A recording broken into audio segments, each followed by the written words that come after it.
Magandang araw, Codemasters. Welcome to the very first episode of Compute Talks, where Codemasters connect, compute, and chika.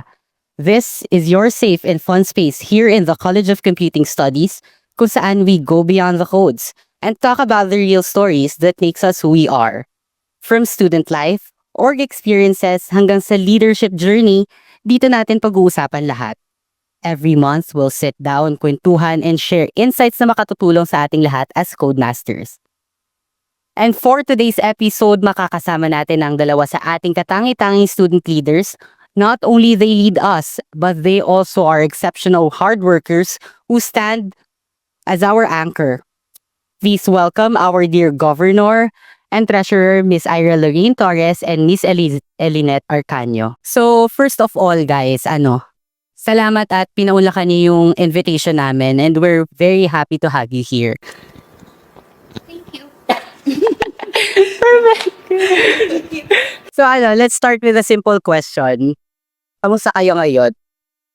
Sa akin, siguro yun, stressful pero masaya naman kasi malapit na yung founding natin. Actually, this is all for the founding anniversary naman. So, worth it naman. Sana ang ating pagiging stressful. Totoo. Kasi alam mo yun, sa dami ng inasikaso nating papers, such.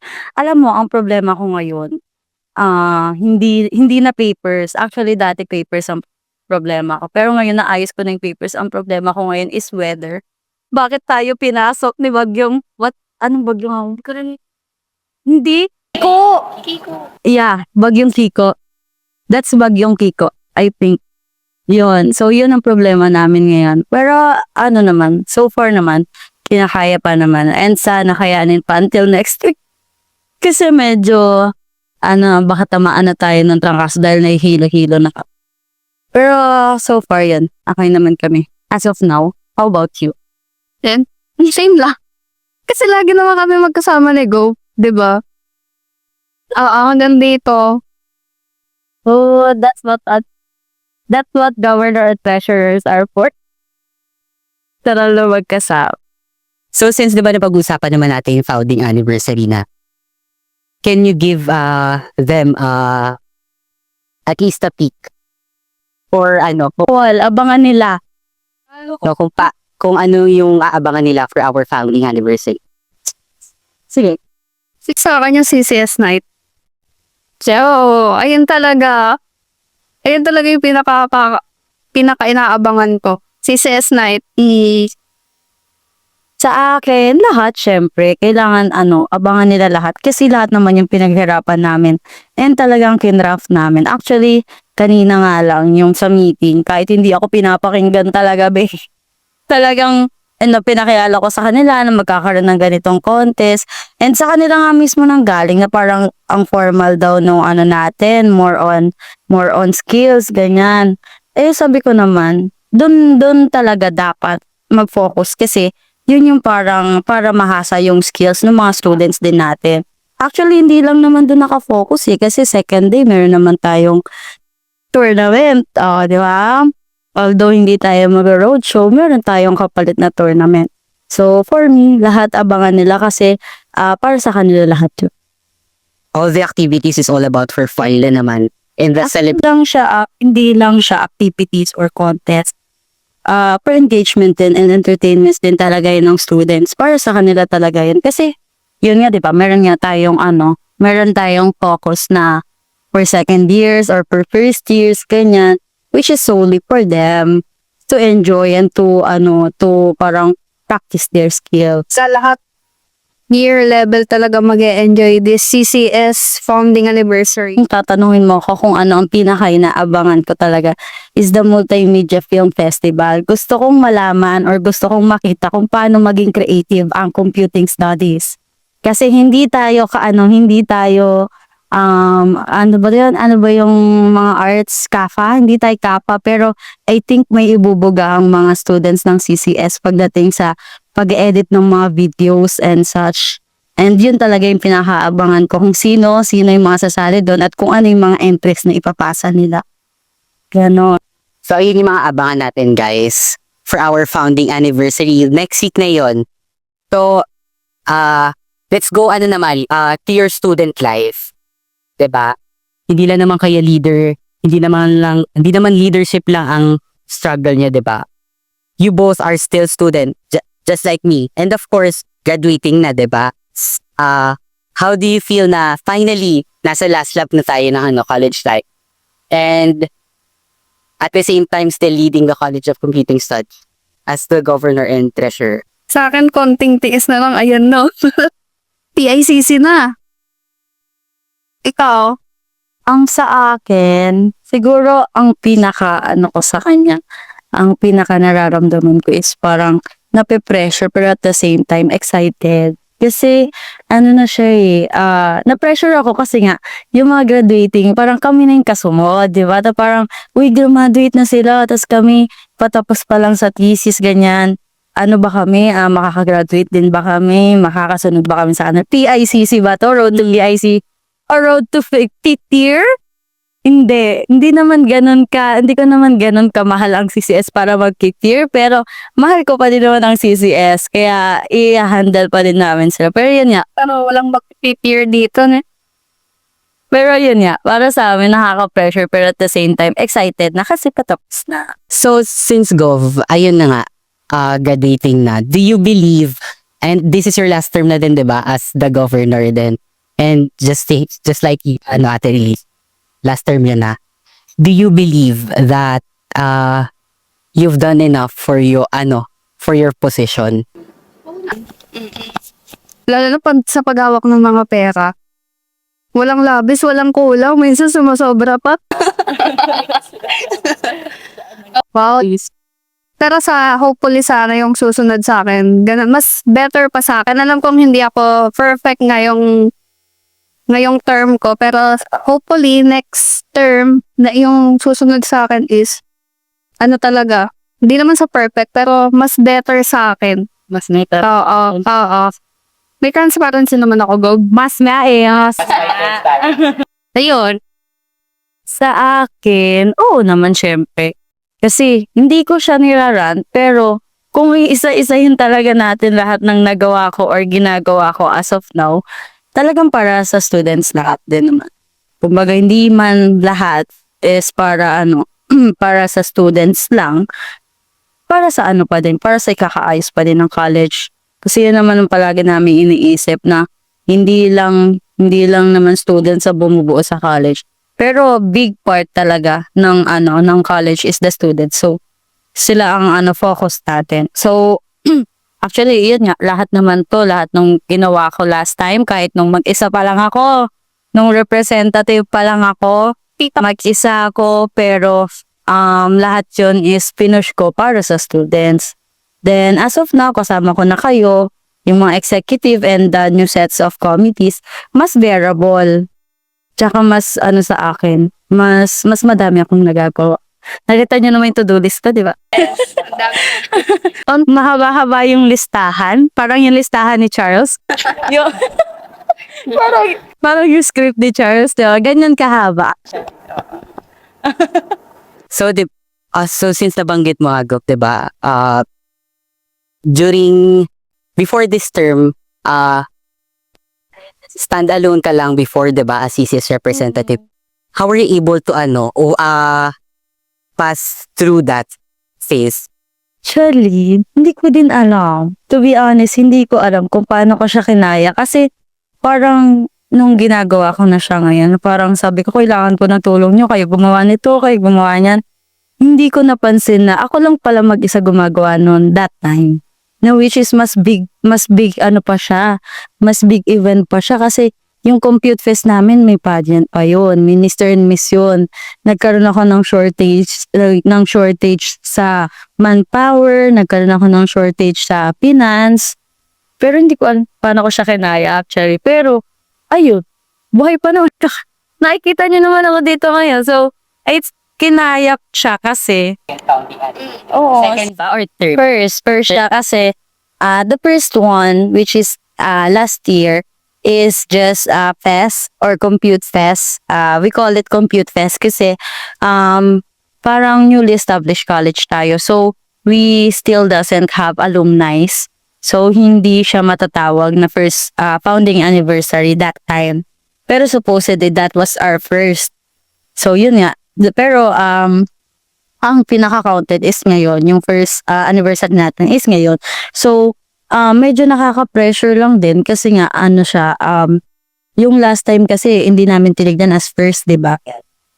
So, ngayon, parang mas nakaka-pressure siya kasi ano siya this will be our legacy, our history, kumbaga, kasi first ever.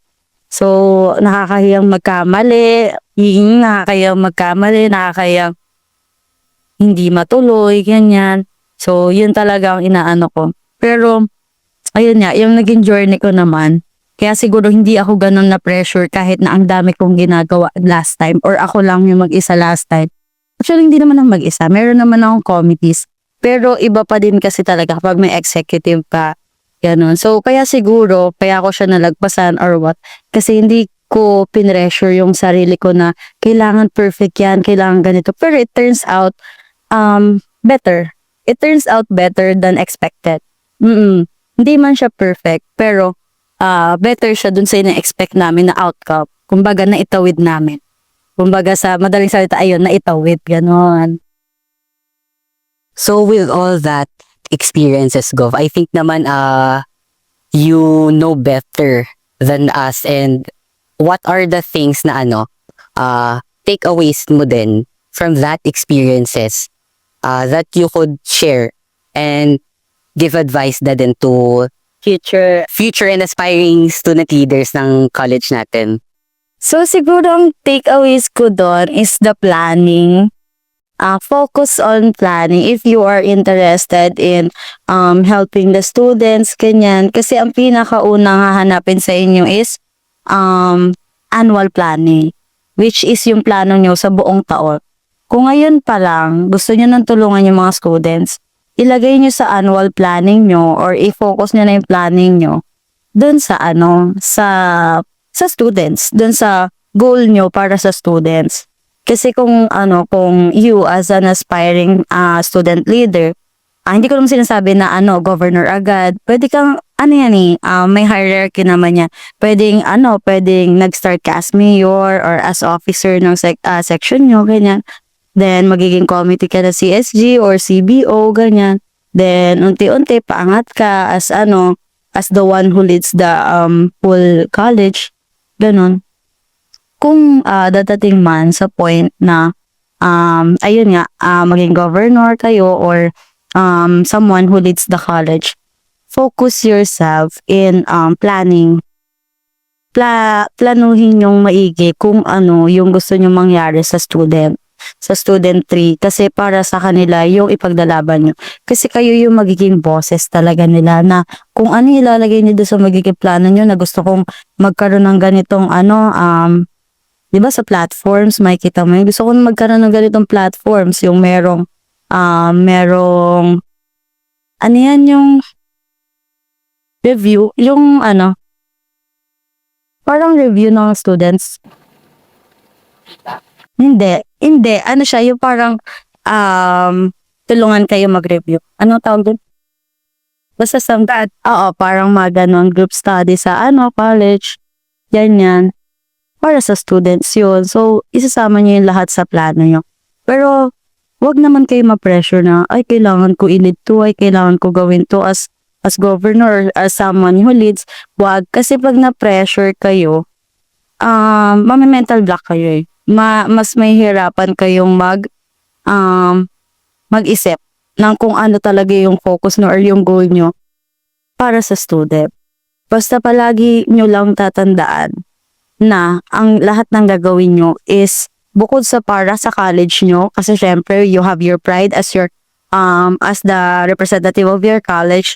So bukod doon, palagi nyo iisipin na yung gagawin nyo is for the students and for the betterment of the college. So that's one of the key takeaways din talaga na napag-isipan ko nung mag-isa pa lang ako as CCS representative, kasi parang sabi ko, ang hirap pala. Pero kinaya ko. Kumbaga, pinagdaanan ko siya. Hindi man mag-isa, pero palaging merong kasama na hindi ko pinipressure yung sarili ko na sige gawin mo yan para ano, hindi ganun. Basta relax ka lang, ano mo lang, talagang ano mo, kumbaga talagang isipin mo kung ano yung pinaka-goal mo, kung bakit ka tatakbo as student leader. Ganun siya. Ayan nga, huwag niyo pe-pressurein yung sarili niyo kung para sa mga aspiring student leader. So, ngayon, mag-switch na tayo sa ating next segment. Sana hindi rin kayo nape-pressure. Sana hindi rin kayo nape-pressure sa next segment. So, okay, Gov and Ate Elise. I hope ready na kayo sa ating segment. Ito ay ang ating fun segment that we called as the G ka na ba segment. So, ang tanong, G na ba kayo? Yes. So, rules are simple lang. I will ask you questions from your friends din naman that pinagkuhaan din namin kanina. Ano lang to, light quick questions lang.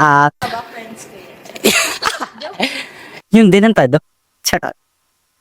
So, ang rules lang naman dito, kailangan nyo siyang masagot within 5 seconds and 5 sets of questions yon each kayo. So, pag hindi nyo na siya nasagot within the given time frame, may consequence yon. So, yung consequence na yon, may iinumin kayo actually. Yung iinumin niya, condiment siya. So, pakilabas na nga, Charles. Toyo and suka yun. Adobo. Totoo, dapat kulang ang mantika eh. So, ayun. So, ito, kay Charles manggagaling yung condiments natin, iabot niya na lang later. Pag hindi sila nakapagsagot sa ating batuhan ng questions later. Pero pakita mo na, Charles, sa kanila. Ito. Ayan. Yun. Unahin natin si Ate Elise. Yes or no lang ka, Ate Elise, ha? Chocolates. Kumuha o kumupit ka na ba ng pera sa pondo nyo? Ikaw, go naman. Naging biased ka na ba ever when it comes to decision making para paboran yung mga friends mo? No. Si Ate Elise. Ulit. Mainis ka na ba kay Gov? No. Okay. Bakit parang nagdalawang medyo nag-pause pa yun. No. Hindi siya no. No. So, kay Gov naman ulit. Minsan ba inuuna mo sarili mo, desisyon kaysa sa boses ng mga nasasakupan mo? Siguro sa section namin. Gov, yes or no? Siguro sa section namin. Pero yung sa whole studentry, hindi. No, okay. Ate Elise, bakit ka nag-treasure? Sa tingin mo ba napilitan ka lang? No. No. May diin, Si Gov. Di ako napilitan. Okay, Gov. Nainis ka na ba ever sa mga officers mo? Oo naman. Totoo. Yes. Yes. Okay. Ate Elise, totoo ba na pinang-date nyo ng BF mo yung sobrang pera sa CSG? No! Friend mo ba talaga to, T? Gov, kaya ka ba nag-governor para sa clout or fame? No, bakit naman for fame? Hindi ko naman hinangad na makilala nyo ko. Ang dami nga ngayon na hindi pa rin. Ang dami nga nagtatanong nasan si Gov, nasa harapan nila ako, hindi nila ako kilala. Hindi ako nagpapakilala as governor. Hindi nga kami kilala eh. Nga may i-reveal natin kung sino yung nagtanong. Napansin nyo guys, ano to merch? Abin lang kayo kasi na tayo. Pwede na tayo mag-college shirt. Ganito magiging tsura ng college. Okay, so for the last question for Ate Elise. Naisip mo na bang umalis sa position mo as treasurer? Ano? No? Ayan, okay, no. Dapat may explanation kasi. Sige, bakit? Bakit patanungin no? Nung una, oo, kasi nape-pressure. At the same time, ngayon, hindi na eh. Oo. Bago kasi sa akin, first time ko. Actually, puro secretary lang ako sa, sa class lang. Tapos biglang treasurer ng... Secretary, treasurer. Oo, di ba? Kaya ngayon, kinakaya naman na ma-manage naman ng maayos yung pera. And may transparency naman. Hindi niya pinag-date ng boyfriend nila. Ano ba kayo? Meron na akong ano dito. Ipa-flash na lang sa screen. Ito po as of now, yung budget for founding. Oo, ganon. So, Gov, ito na yung last question. May times ba na sa tingin mo hindi mo nagagampanan yung pagiging governor mo? Yes, meron. Okay. Grabe.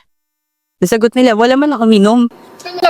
Hindi, ayaw namin ng adobo, guys. And we want to be transparent to all of you. Para nasasagot yung mga tanong nyo. At hindi ko nakakailangan niya evil eye na yan na lagi kong iisipin. Charot. Lagi kong iisipin kung may masamang loob sa akin. Pero kasi, iba na siya. Parang para sa akin kasi, hindi ko mapipilis lahat. Hindi ko kayo mapagbibigyan lahat. So, dun muna tayo sa majority. So, kung meron man dyan na naiinis kay Gov or masama ang loob kay Gov kasi pala decision siya, ganun. Okay lang, na lang, evil eye na lang na. Kasi wala kang choice, charot. Yes. Pero hindi naman, kidding aside, hindi naman lahat ng decision ko is ako lang nagde-decision. Alam din ng council yan. Lahat yun tatanong sa amin, guys. Collectively yun. Collective opinions yun. Nagagalit pa yan kapag di kami sumasagot. Actually, sila na nga hindi sumasagot eh. Sa sobrang tiwala nila sa akin na mag-decision, yes, go. Pero hindi naman lahat yes. Mayroon sila opinion na sarili nila. So, ayun. So, gusto niyo na ba malaman kung kanino nang galing yung question? Ay, sasabihin, may ano ba to? May reaction ba to? May reaction video? Wala. Pero gusto niyo magpa-shoutout actually. Sige, parang kilala. Nandito ba yung isa? Wala. Actually, sinat ko lang siya. Ate, bigyan mo ako ng question para kay Gov tsaka kay Ate Elise. Sabi, kahit galing na din sa circle of friends nyo. Pero ito mainly, ewan ko kung kinuha niya din to from other friends nyo pa. Kay Ate Mika siya nang galing. And kay Ate... Shout out, Princess Mika Monasilio. Nasagot ba namin lahat ng tanong mo? Satisfied ka ba? So, ayun. Customer, comment below, subscribe kayo, guys.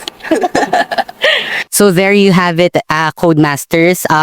Thank you, Gov. Thank you, Ate Elise, for being with me here today. So, that's it. This is the very first episode of Compute Talks for Codemasters Connect, Compute, and Chika.